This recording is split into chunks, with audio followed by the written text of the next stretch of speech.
This is Grok Talk. We have Skip Murphy on the line. We have Doug Lambert in the room. Mike Rogers is sitting in Skip's chair. I'm sitting in my chair, right where I belong, and we're happy to have you along for the ride. Thank you for listening to Grok Talk, whether it's live streamed on Spreaker or Ustream, or in a podcast or a rebroadcast on Spreaker, Stitcher, TuneIn, iTunes, iHeart, and the Rock, NHCR.com. Doug Lambert has come to us for a very specific purpose, even though we've invited him to stay for the entire program as a co-host. He is a co-chair, county co-chair for Trump, is that correct? I'm the Gilford town chair. Gilford town, okay, correct. Very good. So we're going to talk about Mr. Trump, who I will just begin by saying that even though I have endorsed Ted Cruz, I think that what Trump has done to the process, what he has done to the experience, what he has done to voters and people who didn't used to register to vote is very exciting.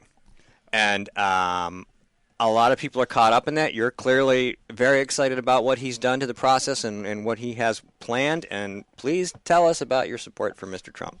Well, let me just say that when he first announced, my wife and I were happy to hear it, and we immediately decided that we would be with the Donald and wherever it might lead. And certainly the excitement, as a guy who's followed politics for many, many years, other than the time that Sarah Palin came to Weirs Beach, I can't think of any time where there was such energy, such exciting times. He came to Laconia this summer, very early in the campaign, and it was an amazing event. There were 1,500 people crammed into this little spot down at Weirs Beach, and it was interesting. He spoke to the crowd. We were not able to get in, and luckily for us, because it was about 120 degrees inside the building. So I think that was the one that Skip and I went to. That's the one, isn't it, Skip? That is correct. We were inside. And you were inside, and it was brutal. And then I had to fight my way in after I'd parked over half mile away. Did you lose some weight? It was certainly, we sweated a lot of weight loss. But that event, I think, I don't know whether they deliberately undersized it because it was one of their first in New Hampshire, and they were trying to make sure it looked like a crowd. But, I mean, I've never seen before, except in almost cartoonish stuff of little kids pressed at the windows of toy shops, the faces at the window, just a few feet away from where Skip and I were sitting, squished, noses flattened against the windows, trying to see what was going on inside. I have never seen anything like it. It was electric, and what was interesting, and I was one of those people outside, I was right by the door, and got some great pictures of Donald Trump and the crowd.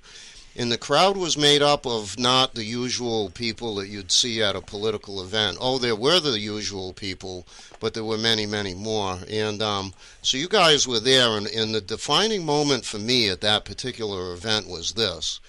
When he was taking questions and answers after he gave his stump speech, the microphone, as you will recall, was not working for the crowd. And so people began to shout, and Donald grabbed his mic, and he said, I hired somebody to do the sound for this event. You either get this microphones working or we're not paying the bill. And it struck me, and I've said this a couple times to people, that right there really in a nutshell is the state of this country today. The people are tired of paying the bill for things that don't work. This country doesn't work. And to hear a guy, I really think that in a small way it was that I paid for this microphone moment. And literally it was. He paid for the microphone, it was not working, and he stepped up and he said, we want this thing to work. And it did. It absolutely did. So, there is one of the regular sound and video companies that works the New Hampshire political scene that is actually Democrat-based and tends to make things go a little wobbly, shall we say. Let's not call it sabotage, but it gets close for Republican candidates. So I think Trump, I'm not sure if that was the same firm, but Trump put him on notice, and oh boy, whatever was mysteriously not working suddenly mysteriously worked. Right. And here's the thing, too. Ever since I've been, an adult and I followed politics from the days of Reagan, who I proudly cast my first vote for, second term. I wasn't old enough in the first. But I was always led to believe that in order to be elected president, you had to be the president. You almost had to be president before you become president. Yeah, I know what you mean. They call it acting presidential. I mean, you have to, I think, at least look and act serious. You have to have policies. You have to show that you've got the vision. You have to be the guy when he steps up to that podium that could be the president giving the State of the Union. Right. And obviously people tend to grow into that, and I don't mean grow into becoming Democrats like the media means when they say grow. Right. But you do expect somebody who's aspiring to be president to sound like he's got a vision and he could govern. Right. And not only that, you say act and be presidential, but here's a guy who really has set the conversation almost from the very beginning. He has dragged everybody with him, every Republican, the whole country, because he's talking about things that all of us in this table, and Skip, we all agree have needed to be addressed. Some of the great problems, the immigration problem, and now the terrorism problem, and the fact that America gets screwed every time we make a deal, every time we do anything, and like Trump says, we don't win anymore. And it's not the country that I want. I want to live in a country where if we're the superpower, I want to be the superpower. I don't want to be a chump, like my shirt says. Yeah, don't be a chump. So, Vote Doug, for Trump. straighten up. The Eye of Sauron is on you. I want people to be able to read that. Don't be a chump, vote for Trump, and make America great again. Right. It's readable. I can see it. Yeah, I just wanted to make sure that all the wrinkles came out just for a moment so people could see the whole thing. It's a beautiful thing to behold. And no, I'm not a Trump supporter, but I admire what he has done, just as you say, Doug. And as time progresses, you begin to think, maybe he could. I am, like Steve, a Cruz supporter as the strictest constitutionalist in the game, and I think the more believable constitutionalist than Rand Paul. But nonetheless, we admire what Trump has done. The one thing that I read that really explains it, Glenn Beck used to talk about the Overton window, and actually it was the Mackinac Institute that I think coined the term. And essentially, it's the acceptable range of discussion. And it's been moving to the left inexorably, probably since FDR, with an occasional twitch in the other direction with people like Reagan. All of a sudden, along comes Trump, and the range of discussion is opened wide up. And somebody wrote, he didn't just drag the Overton window to the right, he blew it to pieces. Correct. Skip, sorry. That's fine. And I just want to go back to one thing that, Doug, you mentioned, and Mike, you did as well at the Trump rally. You normally see the same faces at a lot of quote-unquote Republican events, and I'm fairly familiar with most of them, but when I went to that rally in Laconia and have watched the others on TV, I don't recognize anybody. And it's a whole new crowd of people that he's brought in, and I agree with the Overton window example that you brought up, Mike, because it really has brought into focus questions that the establishment Republicans always tried to poo-poo and shut people up. Well, other than us, obviously. But he's done it in such a way that he has bamboozled the media. And every single time they think they've had him in a gotcha moment, he's really outsmarted them, like with this latest ad on the border where he had the scene from Morocco, just those ton of people coming across. And I think Corey had it completely right. We did that on purpose just to show how it could actually happen. And each and every time they've laid traps. It's almost like watching James O'Keefe in a political campaign where James would put out a small video and the people getting their oxes gored would complain about how they're only showing a little bit. It's only edited, yada, yada, yada. And then they'd put out the whole thing and it would shut them up. And he's done that over and over again. I, too, am a Ted Cruz person. But I've written a lot of good things about Trump just because of what he's done to the establishment Republicans.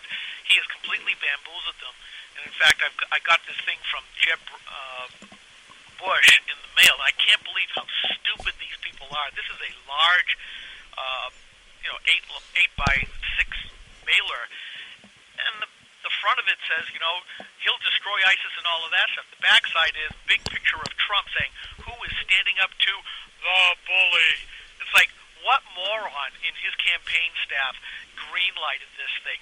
This is what I want a presidential candidate to be, is calling everybody else a bully, and then you wonder why he's down to 3 to 4% in the polls after spending $100 million. Everywhere except New Hampshire, where he's doing a little better. But go ahead, Doug. Yes, Skip, you touched on something, and let me say for the record, too, that Ted Cruz is my second choice, so I would be very happy should he get the nomination. I don't think he will. I really think that we are now discussing President-elect Trump, but I might be getting a little ahead of myself. Well, Time magazine is, and by the way, I think Ted Cruz is Donald's second choice too. Right.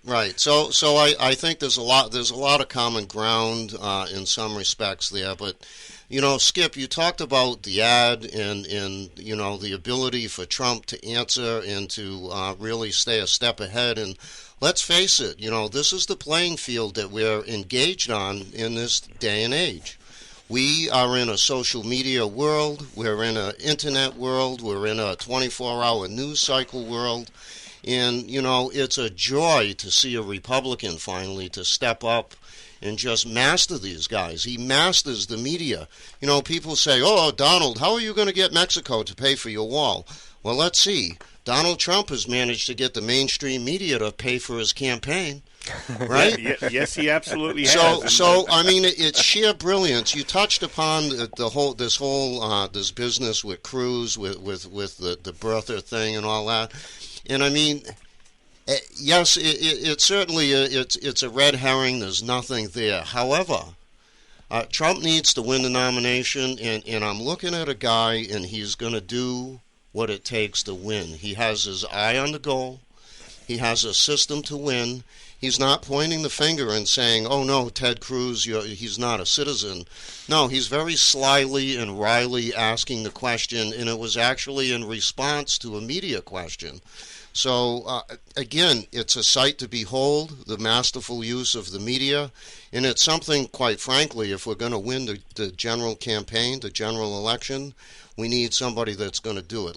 Isn't there a Democrat congressman helping him out with that? Didn't somebody in Congress say they were going to challenge Cruz for some reason, or they're going to I don't remember who it was, but there was a Democrat in Congress who wanted to investigate this whole Cruz birther thing. Oh, you must be talking about John McCain. Well, no, not that Democrat. It was an actual Democrat, not Mr. Rhino from Arizona, who is battling to keep his seat.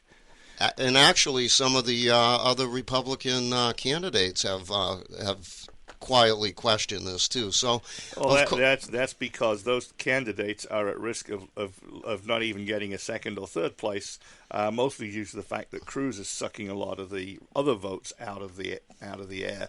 That aside from the ones that Trump's got. Skip, go ahead. Yeah, Doug, a quick question for you. Just going back to the use of the media, we did that when we were on the budget committee together in our tiny little hamlet, where we just got inside the operational and decision loop of those people who were trying to shut us up, including those two nitwits who decided to plagiarize the code of ethics from a city in California. But my question is, and one of the things I've been saying for a long time, I want to be able to trust the votes that my elected representative makes, and I'm not always sure that they do. Obviously, Kelly Ayotte is one that I can't. But one of the things I've been harping on is just do what you say you believe in the platform and the constitutions. Now, here's the question for you. I can trust that Ted Cruz is going to act constitutionally as a president. However, with some of the pronouncements that Trump has made, I do get a little nervous. While I congratulate him for his Overton window, new media type of antics, and not antics, that's really not the right word, but his actions. Some of the stuff that he said kind of make me think, is he going to stay within the boundaries of the Constitution? I think that if he brings Corey with him as campaign manager, there's going to be a moderating effect. But let's face it, nobody moderates the Donald. Well, here, interesting point you raised. This week, during the gun debate, he did make some comments on what the president had to say. And interestingly, he said that here is the president trying to do things, and he hasn't done it with the Congress. And I think Donald Trump has said and again, it would remain ultimately to be seen, but that goes with any human being, I think. But he has made certain statements that lead me to believe that he is a person that's willing to make sure that all the various branches of government work in concert to make sure that they're doing the will of the people. And I think that, at the end of the day, and I hate to use that phrase, I can't believe I just said that, but at the end of the day, I think that we're going to see a more functioning government that involves the branches more so than we've seen in the past. And again, a part of that, I think, is a level of trust, and we have to be able to trust pretty much anybody that we elect for president. Certainly Donald Trump is a strong figure. He's a person that sits atop an organization, and he's used to getting his way. But having read his book, having followed the man for many years, he's certainly one that plays by the rules as he finds them. People say, well, he's made deals with politicians and he's done this and that. If you read his books and you follow the things that he does, he plays within the rules. And sometimes the rules involve playing with people he doesn't care for. People like Ed Koch. You read The Art of the Deal, and Ed Koch was quite a foil to him. But he had to work within the confines of the New York City system to get what he wanted. So I don't think that you're looking at a would-be dictator. I like to believe that our country still has enough of the founding principles in place that would certainly put the brakes on a person. So, it really depends on a number of things. Let's assume that Trump gets the nomination. If he takes somebody like Corey with him, if he picks somebody like Ted as his vice president, he's going to follow the Constitution and stick to principles. If he is persuaded to take one of the squishy liberal Republicans as his vice president, then I think what you're looking at is something maybe a little worse than the way H.W. Bush sabotaged Reagan. I don't think you're going to see that. I think that because people, we've had discussions. Oh, what do you think? Who do you think you might go for a VP? And I think thus far the defining point of Trump's campaign is that he's not doing it the same old. And I don't expect that he's going to take like Reagan had to take George H.W. Bush. I really don't see that. I see him taking perhaps a Ted Cruz if he goes with a standard expected politician. Ted Cruz would bring him the conservative base, the social conservatives, and he can't win without them. So I think that's probably his best bet. And you're right. I could see him maybe if he was being incredibly dynamic, picking somebody like Fiorina just because. Well, I was going to say that. Just because of Clinton. But I don't know that what she brings him other than a woman. And so I'm not sure that he would do that. But we're going to take a really, really short break. We're going to come back. We're going to talk more about this stuff that we're on about here. Stay tuned. We'll be right back. Go! Rock Talk.